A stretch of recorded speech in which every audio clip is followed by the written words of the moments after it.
नमस्कार विद्यार्थी मित्रांनो, मी प्राध्यापक कीर्ती सर, संचालक नवी दिशा IAS IPS अकॅडमी शेगाव। आपला क्लास विद्यार्थ्यांसाठी, येणाऱ्या पोलीस भरतीच्या विद्यार्थ्यांसाठी एक सुवर्ण संधी घेऊन आलेला आहे। जो काही प्रश्नाचा एक प्रश्न देणार आहे मी तुम्हाला, जो कोणी या प्रश्नाचं करेक्ट उत्तर देणार आणि जास्तीत जास्त या प्रश्नाला शेअर करणार आणि त्याच्यावर तुम्हाला एक कमेंट द्यायची आहे, एक आन्सर तर करेक्ट पाठवायचा आहे, सोबत एक कमेंट द्यायची आहे आणि जो सर्वात चांगला आन्सर देणार, कमेंट पाठवणार, त्याला ॲक्युरेट आन्सर सोबत कमेंट आणि ज्याच्या कमेंटला सर्वात जास्त लाईक असतील आणि सर्वात जास्त शेअर झालेलं असेल अशा व्यक्तीला पहिलं बक्षीस म्हणून आपण फी मध्ये 2000ची सूट देणार आहे। दुसरं बक्षीस म्हणून 1000ची सूट देणार आहे। दुसरं बक्षीस 1000ची सूट आणि तिसरं बक्षीस ही 500 रुपयाची फी मध्ये सूट देणार आहे। यासोबत जो कोणी गरीब शेतकऱ्याचा मुलगा असेल, अल्पभूधारक अशा विद्यार्थ्यांना या सुटीसह आणखी जी काही फी राहणार त्याच्यापेक्षाही अर्धी फी लक्षात ठेवा। तर असा मी प्रश्न तुम्हाला शेअर करणार तुमच्यासोबत, त्या प्रश्नाचं तुम्हाला उत्तर द्यायचं आहे।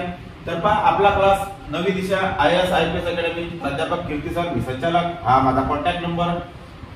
येणाऱ्या मागच्या 10 वर्षापासून आपला क्लास शेगाव मध्ये चालू आहे आणि उत्कृष्ट रिझल्टची परंपरा, उत्कृष्ट निकालाची परंपरा ही आपल्या क्लासची आहे।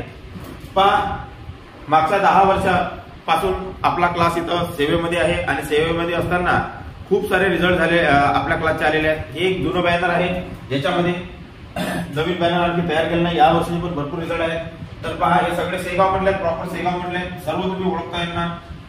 श्रीनाथ पवार, नेहा कर्णिकर, संजीवनी पुडके, PSI, बँक अधिकारी, bank PO, CISF, Arvind Shekokar, CRPF, Suraj Mande, from Lohara, Indian army, Poonam Chaudhari, bank clerk, Kavita Bansod, Maharashtra police, Shaurya Chavan, Maharashtra police आणि गजानन परगरमोर, मुंबई पोलीस, विशाल सुर्वे, BSF आणि अजय सुभेदार, वॉरंट ऑफिसर, आसाम रायफल। हे सगळे शेगाव मधल्या प्रॉपर तुम्ही सर्व लोक यांना ओळखता, कोणी ना कोणीतरी ओळखते यांना। तुमच्यामधलं कोणी ना कोणी, सगळे जवळपास तुमच्या आजूबाजूचेच आहेत, हे तुमच्यासोबत अभ्यास करणार आहेत। यांचा रिझल्ट आलेला आहे, यांनी मेहनत घेतलेली आहे, खूप सारी मेहनत घेतली सोबत आपल्या क्लासचा, त्यांना चांगलं मार्गदर्शन, याच्यामुळे यांचं हे शक्य झालेलं आहे। आणि पहा, मी आता तुमच्यासोबत एक क्वेश्चन शेअर करणार आहे, त्या क्वेश्चनचं आन्सर तुम्हाला द्यायचं आहे। तर पहा, हा आहे क्वेश्चन असा आहे,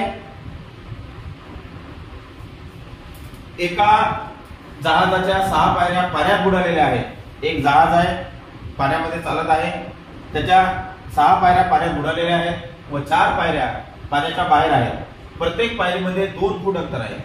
प्रत्येक तासाला 1 फूट पाणी वाढत आहे। तर 6 तासानंतर जहाजाच्या किती पायऱ्या पाण्याबाहेर राहतील? पुन्हा एकदा सांगत आहे, एक जहाज आहे, पाण्यामध्ये आहे, नदीमध्ये आहे, नदीमध्ये पाणी आहे, 6 पायऱ्या पाण्यात बुडालेल्या आहेत, 4 पायऱ्या पाण्याच्या बाहेर आहेत, म्हणजे त्याला 10 पायऱ्या आहेत। प्रत्येक पायरीमध्ये 2 फुटाचं अंतर आहे, म्हणजे 2-2 फुटावर एक पायरी आहे आणि नदीचं पाणी वाढून राहिलं, प्रत्येक तासाला 1 फूट पाणी वाढत आहे। तर 6 तासानंतर जहाजाच्या किती पायऱ्या पाण्याच्या बाहेर राहतील? पहिला ऑप्शन आहे 1, दुसरा ऑप्शन आहे 2, तिसरा ऑप्शन आहे 3 आणि चौथा ऑप्शन आहे 4। पहा, क्वेश्चन जास्तीत जास्त शेअर करा, कमेंट करा, ॲक्युरेट आन्सर कमेंट करा, सोबत क्लास बद्दल तुमचं म्हणणं काय आहे, चांगली कमेंट द्या किंवा तुम्हाला जे कमेंट द्यायची ती कमेंट द्या। ज्या कमेंटला सर्वात जास्त लाईक येतील आणि शेअरिंग सर्वात जास्त होणार असं आपण इथं बसून पाहू आणि त्याच्यानंतर तुम्हाला तुमच्या फी मध्ये कन्सेशन भेटणार आहे, सूट भेटणार आहे। 2 पहिल्या सर्वात जास्त कमेंट वाल्याला 2000 रुपये, दुसऱ्याला 1000 रुपये आणि तिसऱ्याला 500 रुपये। ठीक आहे, धन्यवाद।